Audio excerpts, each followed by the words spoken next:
Hello बच्चों, मैं हेमंत प्रजापति आप सबका स्वागत करता हूं आपकी अपनी ही चैनल एचपी केमिस्ट्री क्लासेस में। बच्चों, आज हम बात करेंगे क्लास 11th के लेक्चर पर। और क्लास 11th के जो लेक्चर पर हम बात करेंगे वो लेक्चर है आयनिक इक्विलिब्रियम, आयनिक साम्य। कि आयनिक साम्य होता क्या है, आपने यथावत रूप से पिछले लेक्चरों में देखा भी होगा, साम्य के बारे में जाना भी है। अब उसी साम्य की स्थितियां जो बनी है, एक chemicals equilibrium and ionic equilibrium, रासायनिक साम्य और आयनिक साम्य, ये दोनों स्थिति मतलब साम्य की स्थितियां हैं, जिनमें से हम बात कर रहे हैं आयनिक साम्य पर। हम आयनिक साम्य का लेसन स्टार्ट कर रहे हैं और स्टार्ट करने से पहले आप थोड़ी बात ध्यान देना, जो आपकी हेडिंग या पुटअप है उस पर ना ध्यान देकर मैं जो बात बता रहा हूं उस पर सबसे पहले ध्यान दें।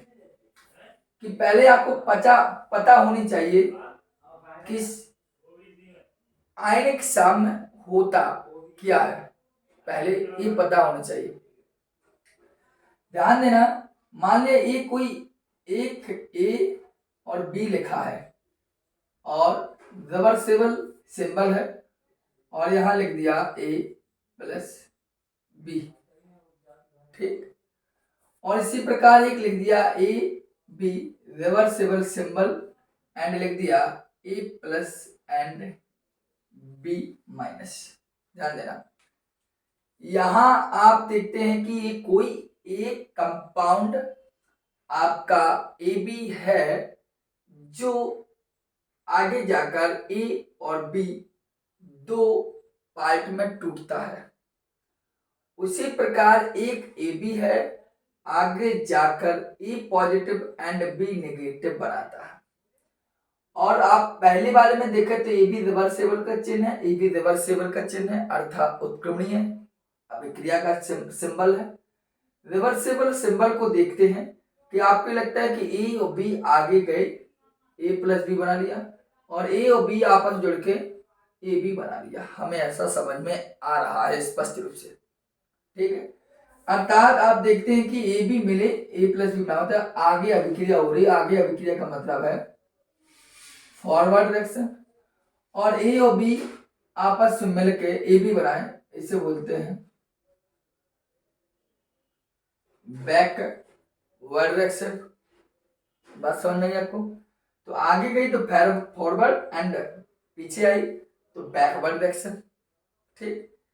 हमने क्या देखा, ये भी एक यौगिक है, ये भी एक। यहां पर इस अभिक्रिया में जो साम्य स्थापित होगा वो बच्चों साम होगा आपका रासायनिक साम होगा। कौन सा साम होगा बच्चों? रासायनिक साम कहलाएगा आपका। ये आपका कौन सा साम में कहलाएगा? रासायनिक साम। और आप इसी प्रकार नीचे बांधने का तो ए बी आगे जाने से बोलते हैं फॉरवर्ड और नीचे वाले को बोलते हैं बैकवर्ड डायरेक्शन। आगे जा रही तो फॉरवर्ड, पीछे आ रही तो बैकवर्ड, ठीक है, अग्र और पश्चिम। लेकिन आप देखते हैं कि ये संयोजक ए बी आगे जाके ए धनायन और ऋणायन मतलब कैटायन और एनायन दो पार्ट में डिवाइड होता है। आप देखते हैं जब कैटायन और एनायन दो अपोजिट चार्ज हों तो एक दूसरे को अट्रैक्ट करते हैं, इसलिए यह कैटायन और यह एनायन आपस में एक दूसरे को अट्रैक्ट करेंगे और चाकिता न्यूट्रल कंपाउंड बना लेंगे। कहने का मतलब मेरा यह है कि ए धनायन और बी ऋणायन आपस में एक दूसरे को क्या करेंगे, आकर्षित, और ए बी अणु जाकिता बन जाएगा जब अभिक्रिया कहलाएगी बैकवर्ड।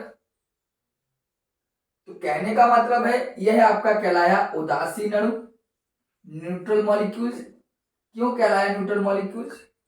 क्योंकि इस पर कोई आवेश नहीं है, नो चार्ज, जब इस पर कोई आवेश नहीं है तो उदासीन न्यूट्रल मॉलिक्यूल्स होगा। और यहाँ पर ही पॉजिटिव भी नेगेटिव अर्थात दोनों पर आवेश है, अर्थात आवेशित आयन है। एक एक लाइन आपके आवेशित आयन। तो कहा जाता है कि यदि उदासीन अणु और आवेशित आयन, उदासीन अणु और आवेशित आयन के मध्य जो साम्य स्थापित होता है उसी को बोलते हैं आयनिक साम्य। कहने का मतलब है कि यहां पर जो साम्य स्थापित होगा वो साम होगा आयनिक।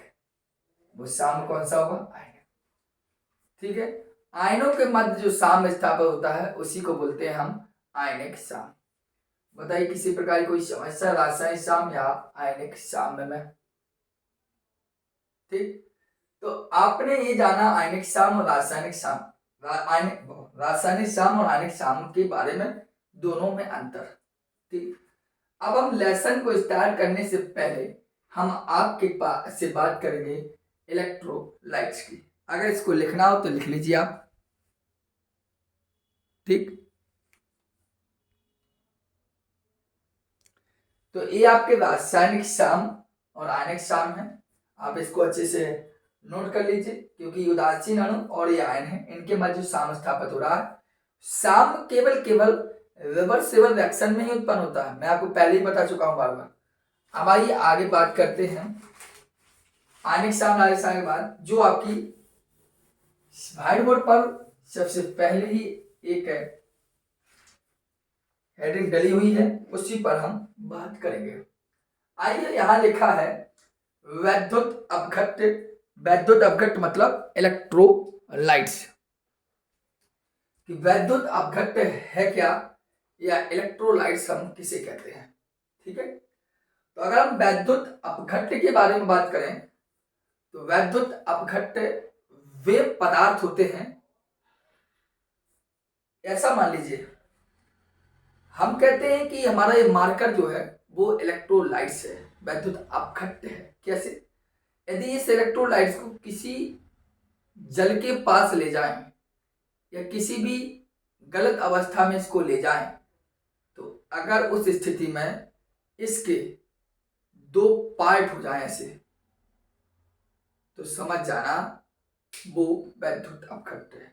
मतलब सीधी सीधी है कि वे पदार्थ जो जलीय विलयन में या गलत अवस्था में विद्युत के चालक होते हैं। विद्युत के चालक कब होता है कोई? जब उसमें मुक्त आयन हो, जब उसमें मुक्त आयन हो। जैसे हम कहते हैं ठोस NaCl और हमने कह दिया गलत NaCl। हमने कहा ठोस NaCl या हमने कहा गलत NaCl। तो हम क्या करेंगे, ठोस NaCl की बात करें या गलत NaCl की बात करें तो ठोस NaCl वैद्युत चालन नहीं करेगा और गलत NaCl वैद्युत का चालन करेगा। क्यों? क्योंकि ठोस NaCl में आयनों की मात्रा मुक्त नहीं है। जिसमें आयन मुक्त होते हैं, फ्री होते हैं, उसी में करंट फ्लो होता है। और गलत NaCl में आयन क्या होते हैं आपके? फ्री होते हैं, अर्थात Na+ और Cl-। मतलब इसमें आयन क्या होते हैं? फ्री होते हैं। और जब आयन जिस कंपाउंड में या जिस यौगिक में यदि आयन फ्री हो वह उस स्थिति में बोले तो उसमें वैद्युत का चालन होता ही है। ठीक है, इस बात को आप ध्यान देना। तो यहां पर वही बात है कि वैद्युत अपघट्य का मतलब है कि वे पदार्थ जो गलित अवस्था अथवा जलीय विलयन में वैद्युत के चालन होते हैं। ठीक है, जैसे मैंने कहा वे पदार्थ जो गलित अवस्था अथवा जलीय विलयन में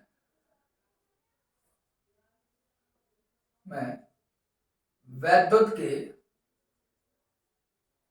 चालक होते हैं, ठीक है।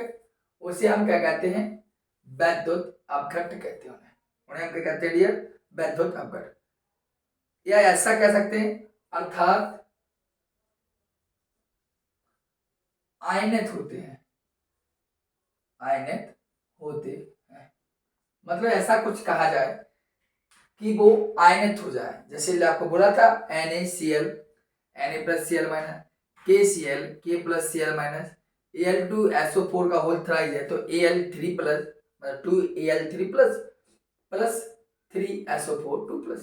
जैसे एग्जाम्पल काफी संख्या में लिख सकते हैं हम आपके लिए। जैसे आपको जानते हैं KCl, इसका आयन हो जाता है H2SO4, सभी अम्ल लिख लीजिए आप, जो 3 प्रबल अम्ल के रूप में आप जाने जाते हैं, तीनों लिख लीजिए। फिर आप खुद जानते हैं एसिटिक, आप खुद जानते हैं NaCl, आप खुद जानते हैं HCl, आप खुद जानते होंगे H3BO3, आप खुद जानते हो H3CO3 कार्बोनिक अम्ल, आप खुद जानते हैं CH3 COONH4, ठीक है। आपको जानते हैं Al2SO4 का होल थ्राइज, आपको जानते हैं K2SO4, आपका क्षार के रूप में ले लीजिए NaOH, और भी ले लीजिए KOH, और ले लीजिए CH का होल ट्वाइस, और ले लीजिए NH4Cl, ये सब एग्जाम्पल, या और लिया तो NH4OH, ठीक है। ऐसे तमाम एग्जाम्पल हैं जी, सभी के सभी आपके वैद्युत अपघट्ट या इलेक्ट्रोलाइट्स कहलाते हैं। क्यों कहलाते हैं? क्योंकि ये जलीय विलयन में जाकर आयनित हो जाते हैं या इनके द्वारा करंट फ्लो हो जाता है, ठीक है। लेकिन आपको बता दें कि करंट फ्लो अर्थात वैद्युत अपघट्ट, जिसे हम इलेक्ट्रोलाइट्स कहते हैं, ये 2 टाइप का होता है। आज का जो लेक्चर होगा ज्यादातर थ्योरेटिकल रूप होगा उसका, और इसके पश्चात जो लेक्चर आपका आएगा उसमें थोड़ा आपका कुछ ज्यादा कुछ होगा, तो ठीक है। आइए हम बात करते हैं 2 प्रकार की। हम यहां लिखेंगे, हेडिंग होगी आपकी वैद्युत अपघट्ट के प्रकार। तो वैद्युत अपघट्ट 2 टाइप का होता है। वन का करें तो इसे बोलते हैं प्रबल वैद्युत अपघट्ट, ठीक है। एक होता है जिसे हम बोलते हैं स्ट्रॉन्ग इलेक्ट्रोलाइट्स। क्या बोलते हैं हम? स्ट्रॉन्ग इलेक्ट्रोलाइट्स, ठीक। अर्थात इसे हम बोलते हैं प्रबल वैद्युत अपघट्ट। प्रबल वैद्युत अपघट्ट क्या है उस पर हम बात करेंगे अच्छे से, ठीक है। प्रबल वैद्युत अपघट्ट की बात करें तो प्रबल वैद्युत अपघट्ट वे वैद्युत अपघट्ट कहलाते हैं जो जलीय विलयन में पूर्णतः आयनीकृत हो जाते हैं, मतलब स्ट्रॉन्ग होते हैं। अर्थात मैं कहता हूं कि जो जलीय विलयन में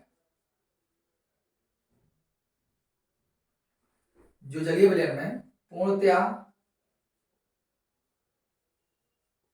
आयनीकृत हो जाते हैं,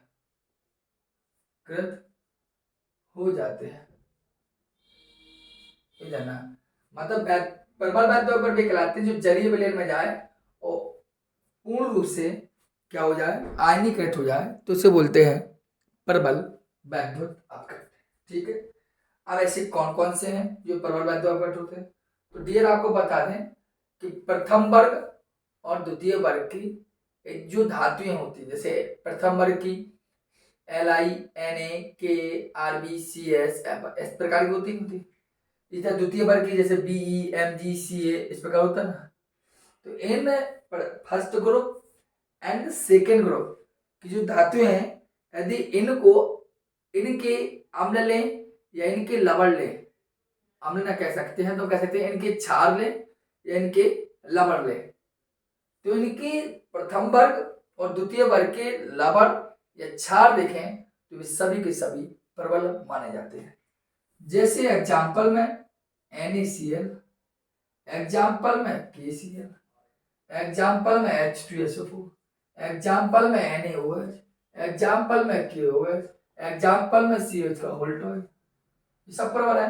एग्जाम्पल में HNO3, समझ रहे, एग्जाम्पल में HCl, और मिला तो Al2SO4 का होल थर्ड या K2SO4 एटसेट्रा। आप कोई भी इतना एग्जाम्पल दे सकते हैं।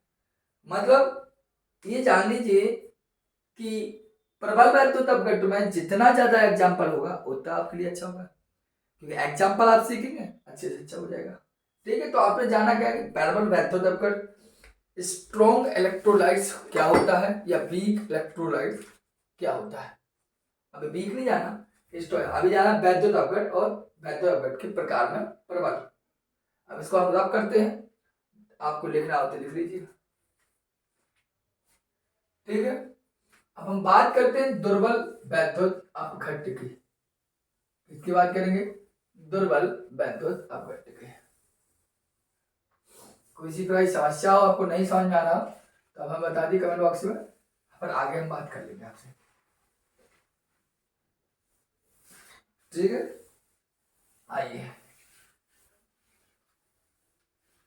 इतने टाइम से देखा पूरा बता दिया। चलिए अब हम बात करते हैं, यहां पर हेडिंग हो गया आपकी दुर्बल वैद्युत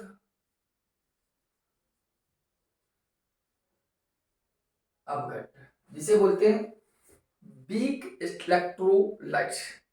अभी आपने क्या देखा था कि जो प्रबल वैद्युत अपघट्ट थे, ये जलीय विलयन में पूर्णतः आयनीकृत होते थे, कोई दिक्कत नहीं है, जल में क्या होते पूर्ण रूप से आयनित हो जाते थे।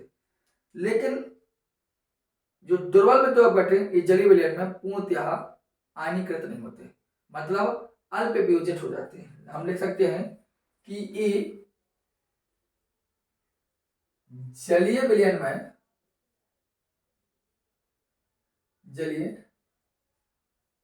में अल्प वियोजित होते हैं, अल्प वियोजित होते हैं।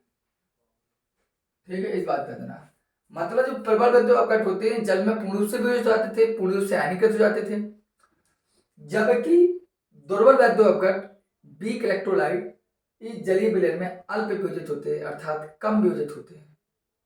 और जब कम वियोजित होते हैं तो ये समझ रही है कि जो अधिक वियोजित हो रहा है जल में, वे वैद्युत धारा के अच्छे चालक होंगे, और ये वैद्युत धारा के दुर्बल चालक होते हैं, मतलब अच्छे चालक नहीं माने जाते, मतलब इनमें विद्युत धारा अच्छे से प्रवाहित नहीं होती है। ये जान के रखिए आप। जैसे एग्जाम्पल में आप भी देख सकते हैं, जैसे हमारी बात करें HCl, आप जानते हैं इसे साइनिक अम्ल बोल सकते हैं इसको, या हाइड्रोजन साइनाइड साइनिक अम्ल, या SCOOH जिसे फॉर्मिक अम्ल बोलते हैं, एसिटिक अम्ल CH3COOH एसिटिक अम्ल बोलते हैं। ठीक है, और जैसे हमने लिया H3BO3 बोरिक अम्ल बोलते हैं इसे, जैसे हमने लिखा H2CO3 कार्बोनिक अम्ल बोलते हैं, जैसे हमने लिखा CH3COONH4 अमोनियम एसिटेट। इस सभी के सभी क्या है? वीक है, सभी के सभी क्या है? ये वीक इलेक्ट्रोलाइट्स है, अर्थात दुर्बल वैद्युत अपघट्ट है आपके। ठीक है, ये सभी के सभी क्या है? दुर्बल वैद्युत अपघट्ट है, एटसेट्रा आप लिख सकते हो। ठीक है, 5-6 किस्म थे एग्जाम्पल आपने इसमें देखे, और एग्जाम्पल सबसे पहले काफी दिए। तो आपने देखा कि वैद्युत अपघट्ट क्या है, दुर्बल और प्रबल जान लिया। अब हम बात करेंगे वैद्युत अनअपघट्ट। बात होता है वैद्युत, अभी तो देखा वैद्युत अपघट्ट, अब बात करें वैद्युत अनअपघट्ट।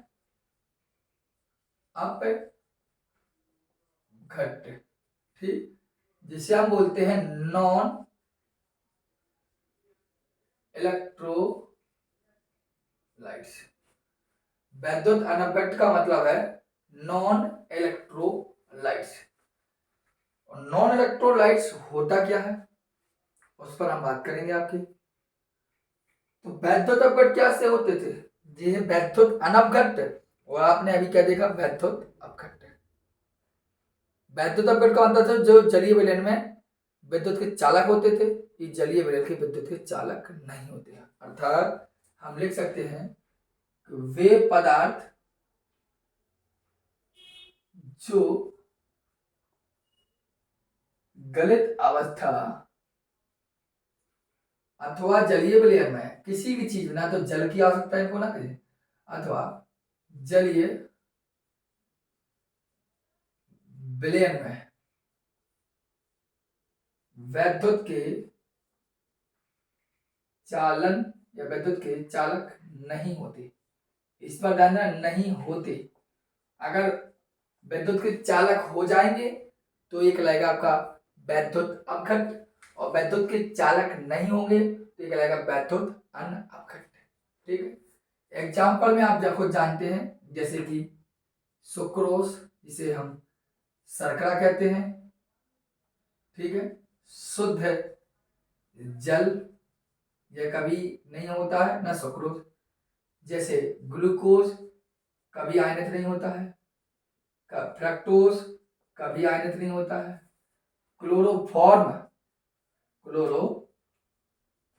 जिसे बोलते हैं CH, Cl3, CCl4, जैसे पाइरीन, इस सभी के सभी तमाम एग्जाम्पल आपके वैद्युत अनअपघट्ट के हैं। किसके हैं? वैद्युत अनअपघट्ट के। बताइए, तो हमने अभी जाना कि वैद्युत अपघट्ट किसे कहते हैं, ठीक, और वैद्युत अपघट्ट के साथ साथ हमने जाना कि प्रबल वैद्युत अपघट्ट, दुर्बल वैद्युत अपघट्ट क्या है। प्रबल वैद्युत दुर्बल के बाद हम ये जाने कि वैद्युत अनअपघट्ट क्या है। इसी क्रम में आगे हम बात करेंगे आप आर्हीनियस के सिद्धांत पर। थ्योरेटिकल पार्ट वो है, तो हम चाहते हैं कि इसी लेक्चर में पूरा थ्योरेटिकल रूप कंप्लीट हो जाए। ठीक है, आइए चले देख लीजिए अच्छे से, क्या देखने का, मास्टर लिखा ही नहीं कुछ। आइए, अब बात होगी आपकी आर्हीनियस का वैद्युत अपघटनी वियोजन सिद्धांत। ठीक है, आर्हीनियस का वैद्युत अपघटनी वियोजन सिद्धांत, इस पर हम आपसे बात करेंगे, चर्चा करेंगे। ठीक है, तो ये भी पूर्ण रूप से थ्योरेटिकल रूप है, इसी को थ्योरी हम आगे पर लिखने का प्रयास करेंगे और कुछ और बाकी समझाने का प्रयास हम ज्यादा करेंगे। देखिए, यहाँ हेडिंग जो पुट अप है, आर्हीनियस का वैद्युत अपघटनी वियोजन सिद्धांत। इसका मतलब है जो आर्हीनियस का मैकेनिक था, आपको पता है कक्षा 12 में आप पढ़ोगे आर्हीनियस का समीकरण। ठीक है, इस पर यहाँ आर्हीनियस का वैद्युत अपघटनी वियोजन सिद्धांत मतलब आर्हीनियस ने विद्युत अपघट्ट पदार्थों की वियोजन, डिसोसिएशन के बारे में बात की। क्या बात की? हम आपको उन्होंने बताया कि जब किसी भी वैद्युत अपघट्ट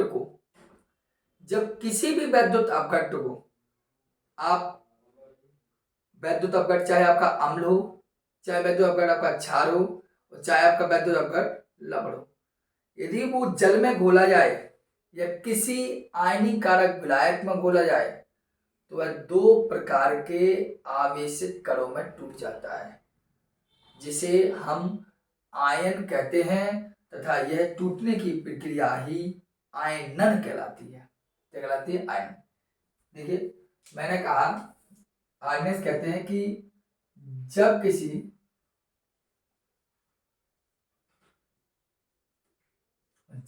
वैद्युत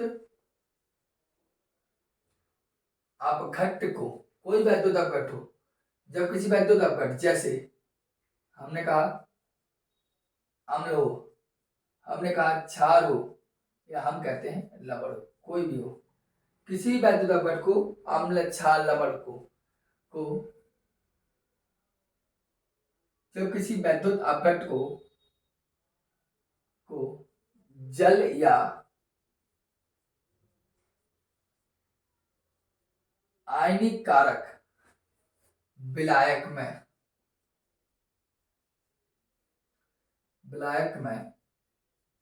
घोला जाता है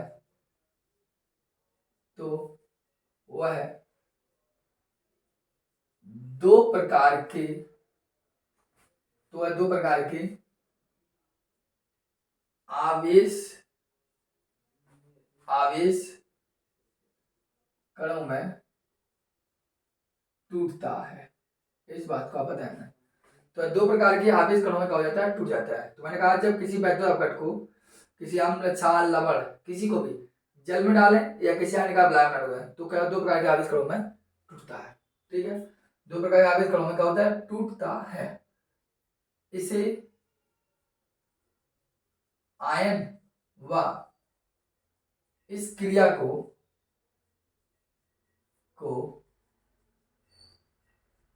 आयनन कहते हैं।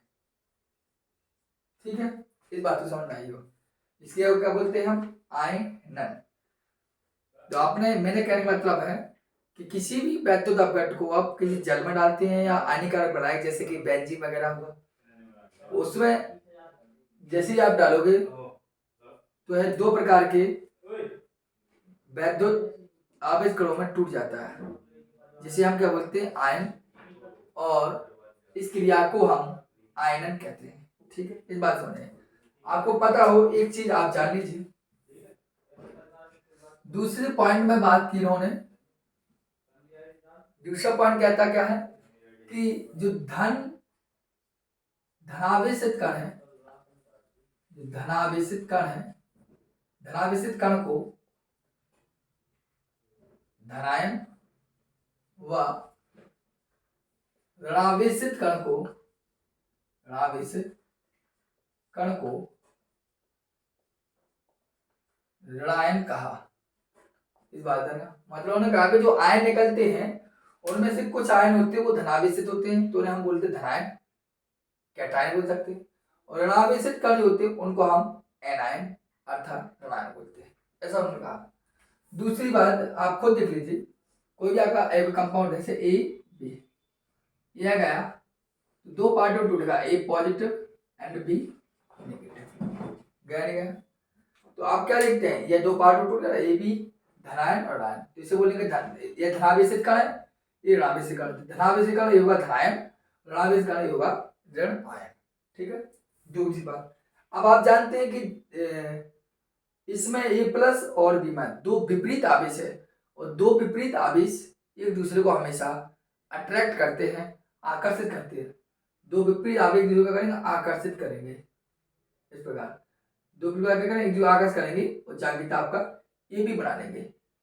तो एक आयन हो गया और एक उदासीन अणु हो गया, जो हमने पहले बताया। आयन हो गया और जो उदासीन अणु, इनके मध्य एक उत्क्रमणिक चिन्ह लगा है, अर्थात आयन आपस में मिलकर पुनः उदासीन अणु बना लेते हैं। इस प्रकार उदासीन अणु और आयन के मध्य जो साम्य स्थापित होता है उसे हम आयनिक साम्य कहते हैं। पहले भी क्वेश्चन हो, देखिए मैंने कहा दो विपरीत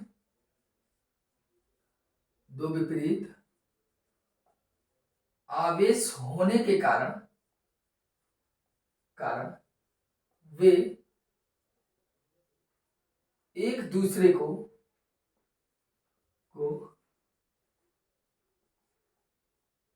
आकर्षित कर पुनः उदासीन अणु बना लेते हैं। क्या करते हैं वे, पुनः उदासीन अणु बना लेते हैं। इस प्रकार ध्यान देना, इस प्रकार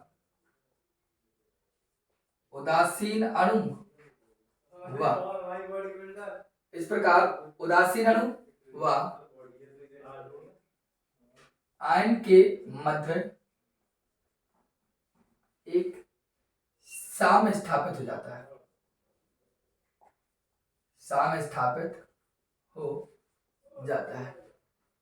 जिसे हम क्या बोलते हैं, जिसे आयनिक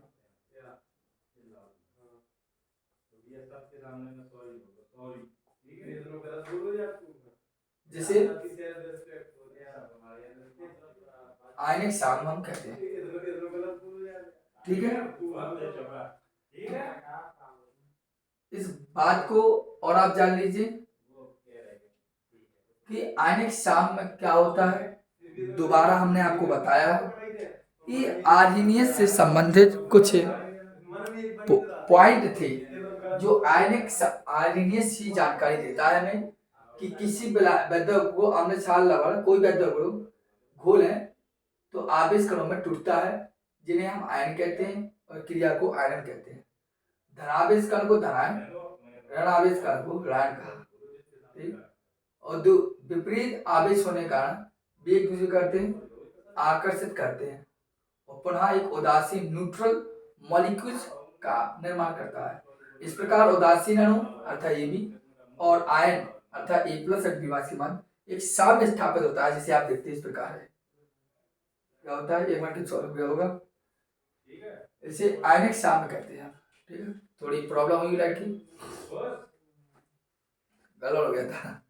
चलिए अगर हम इसके लिए निकालें वियोजन स्थान K का मान, K पर क्या होगा, ये प्रोडक्ट होंगे A positive active mass and B negative active mass upon AB।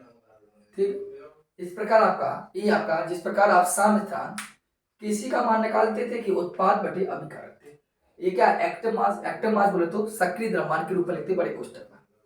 तो ये आपने आर्हीनियस के बारे में 3 चीजें सीखी, कुछ चीजें और मैं आगे बता रहा हूँ, फिर लेक्चर को थ्योरेटिकल रूप होने के कारण इसको छोटा ही रहने देते हैं। नेक्स्ट टाइम में हम बात करेंगे ओस्टवाल्ड के तरणुता नियम पर और कुछ न्यूमेरिकल्स पर अच्छे से। ठीक है, इसको अलग करता हूँ, आइए इसको अलग करता हूँ मैं, इसको आप लिख लेंगे। चलिए आपको पता होनी चाहिए कि पहले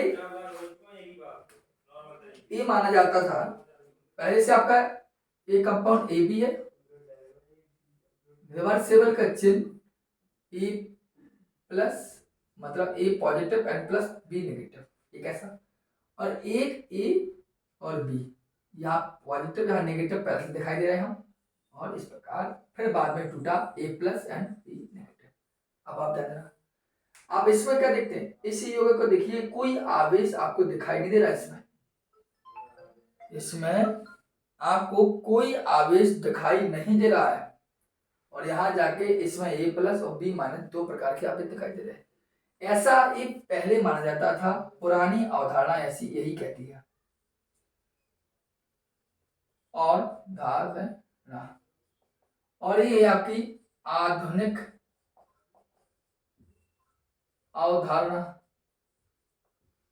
मतलब आधुनिक अवधारणा क्या कहती है, आधुनिक अवधारणा कहने का मतलब है कोई भी ठोस वैद्युत अपघट्ट हो, कोई भी ठोस वैद्युत अपघट्ट हो, उस ठोस वैद्युत अपघट्ट में आयन पहले से ही उपस्थित होते हैं। देखो ये ए प्लस मतलब बी टूटा नहीं है, साथ में है, बट उन्होंने कहा था आर्हीनियस जानकारी देती है कि जो आज की मॉडर्न थ्योरी है वो कहती है कि कोई भी वैद्युत अपघट्ट है उसमें आयन पहले से ही उपस्थित होते हैं, और ये आयन स्थिर वैद्युत बल रेखाओं के द्वारा आपस में जुड़े होते हैं, और जैसे इनको विलयन में डाला जाता है तो यह अपने आयनों में टूट जाते हैं, होते पहले से ही है। और जबकि पुरानी अवधारणा में ऐसे ही जान गए थे, पुरानी अवधारणा में नहीं बताया गया कभी कि आयन पहले उपस्थित होते थे, पुरानी अवधारणा में ये कभी नहीं बताया गया कि आयन पहले उपस्थित थे, ये तो बाद में बताया कि आयन अपने आप बाद में होता है। और मॉडर्न थ्योरी क्या कहती है कि वैद्युत अपघट्ट में आयन आपके पहले से ही उपस्थित है और बाद में जाके पॉजिटिव और नेगेटिव में टूट जाते हैं। कब? क्योंकि आयन पहले से ही उपस्थित है जो स्थिर वैद्युत बल रेखाओं के द्वारा आपस में कंजुगेटेड होते हैं, जुड़े होते हैं, और जैसे इनको विलयन में डालें तो आयन में टूट जाते हैं। ये पुरानी आधुनिक अवधारणा बस में। तो मॉडर्न थ्योरी क्या कहती है और पहले की थ्योरी क्या कहती है, इन दोनों की हमारे सामने बात हुई है। तो ये आपके लिए थे आर्हीनियस के सिद्धांत। इसके बाद आर्हीनियस ने एक पॉइंट ये भी बताया कि किसी भी वैद्युत अपघट्ट, जो कोई वैद्युत अपघट्ट होगा उसके भौतिक और रासायनिक गुण, कोई वैद्युत अपघट्ट होगा उसके भौतिक और रासायनिक गुण वैद्युत अपघट्टों के आयनों की प्रकृति पर निर्भर करता है। जैसे ध्यान रखना, जो भी नंबर हो आप यहाँ ऐड कर लेना। अब तो हो गया, चौथा पॉइंट हो गया, पांचवा कि किसी वैद्युत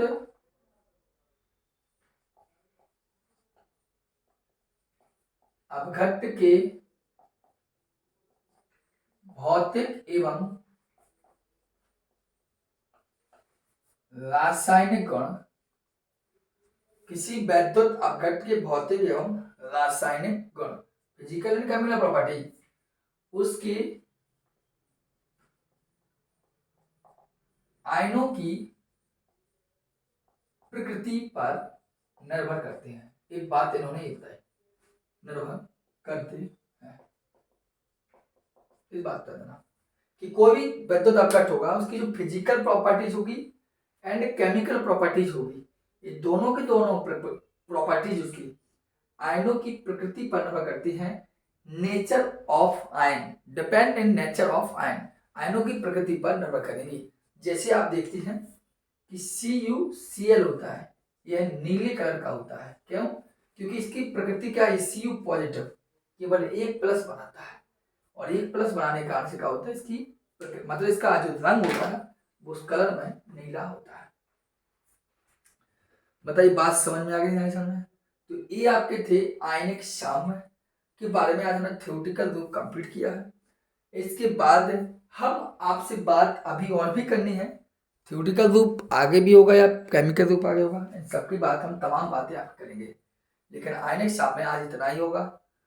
कल हम नेक्स्ट जो लेक्चर लेंगे आपके लिए, वो लेक्चर आपका आयनिक साम्य के आगे ओस्टवाल्ड का तनुता नियम और विथ न्यूमेरिकल्स पर बात करेंगे। ठीक है, इतना आप लिख लीजिए। मैंने आपको सब कुछ बताया जानकारी में कि वैद्युत अपघट्ट क्या है, दो प्रकार के कौन कौन होते हैं, वैद्युत अनपघट्ट क्या है, और आर्हीनियस का वैद्युत अपघटन विभेदन सिद्धांत, इस प्रकार की बातें तमाम एग्जाम्पल भी आपको काफी दिए, उन सभी एग्जाम्पलों को आप लर्न करिए अच्छे से। कोई समस्या हो, कोई दिक्कत तो कमेंट बॉक्स में आप कमेंट करें। ठीक, धन्यवाद।